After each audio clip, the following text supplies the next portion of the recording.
For the transportation of natural gas or oil, many countries lay complex pipelines in the deep sea. However, at the bottom of the ocean, any physical movement is very difficult. So, how does submarine engineering work? This is the wellhead for the output of natural gas or oil from the seabed. At this time, the submarine pipeline has two functions. One is to transport natural gas or oil to onshore refineries. Then they are transported to the surface processing equipment. Finally, crude oil is transported to the land. Engineers will also select suitable submarine routes, lay the transportation pipeline. In fact, the pipeline facilities on the seabed are very complex. Let's take a look at its general structure and uses. This is subsea oil extraction. It is one of the core equipment for marine oil and gas development. When new oil is extracted, it will be drawn in under extremely high pressure. The function of this facility is to regulate the pipeline pressure and control the flow of oil and gas. This is to monitor the speed of mining. The outlet of the oil production tree is connected to a jumper. It is an important component for connecting to sections of pipes. It is capable of extending,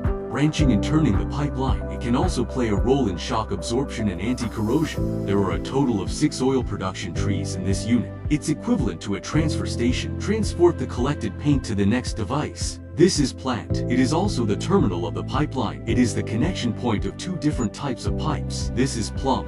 That is the submarine sink. Its function is similar to that of plant. The difference is, it can connect different pipes above both ends. This is the pressurization device. When the pressure of the oil flow is insufficient, it can rapidly increase the pressure inside the pipeline. Improve transportation efficiency. Of course, all the devices mentioned just now are electrically driven. Without electricity, it would just be a pile of worthless scrap iron. At this point, this crucial umbilical cable comes into play. It is a combined cable. It contains high voltage cables, ordinary cables and optical fibers, chemical agent pipe, hydraulic pipeline. So umbilical cord cables have many other functions besides providing power. For example, providing hydraulic channels, provide pipelines of chemical agents required for oil and gas development, transmit control signals from the sea surface, and sensor data from the seabed. The umbilical cable is connected to a new device again, named SHUDA. The full name is Submarine Umbilical Cable Terminal Assembly, a device that serves to connect the sea surface with the seabed. There is another section of pipeline coming out of this device. It is connected to the SDU,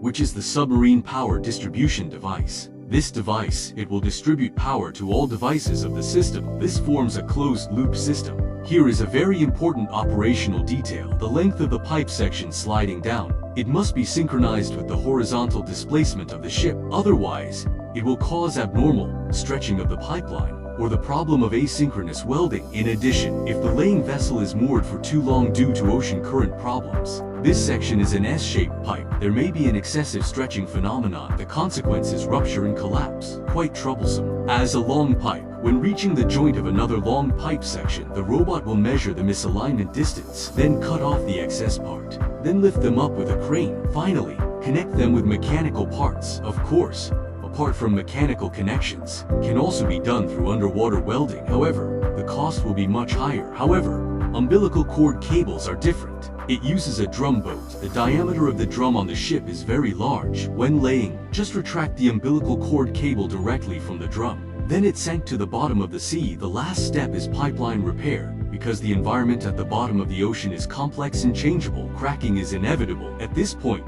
it needs to undergo repair work. Methods in onshore pipeline repair. It has a similar effect. First, use a crane to lift it off the seabed. Then install a diverter valve on the pipeline that needs to be repaired. At this moment, the robot will be at the end of the pipe of the broken section. Drill a hole, just like this. The same goes for the other side. Then a new temporary pipe section will be placed in the middle. This is to change the circulation route of the paint. At this point, there is still paint flowing through the cracked section. We need to close the valves at these 2 places. This is to divert the flow.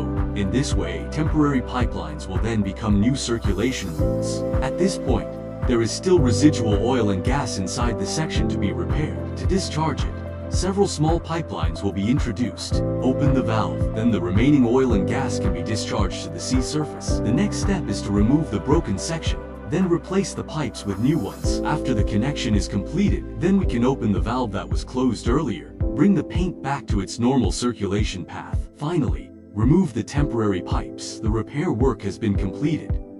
In some cases, in order to save the cost of building a drilling platform, a type of pipe called submarine connection will be used. Its function is the oil and gas extracted from the existing subsea facilities directly connect to the new drilling platform. In addition, large cruise ships at sea are also recipients, the oil and gas produced by onshore refineries. If you want to transport across the sea, usually, the pipelines of multiple oil refineries converge to the seabed, a single main pipeline. Then when reaching another continent, it will also be diverted to multiple branch pipelines. This is to be transported to different regions. Let's take a look at how submarine pipelines are laid. In shallow water areas, it is generally done by people directly entering the water for work. However, in deep sea areas, remotely operated vehicles will replace human labor. Ships on the sea surface.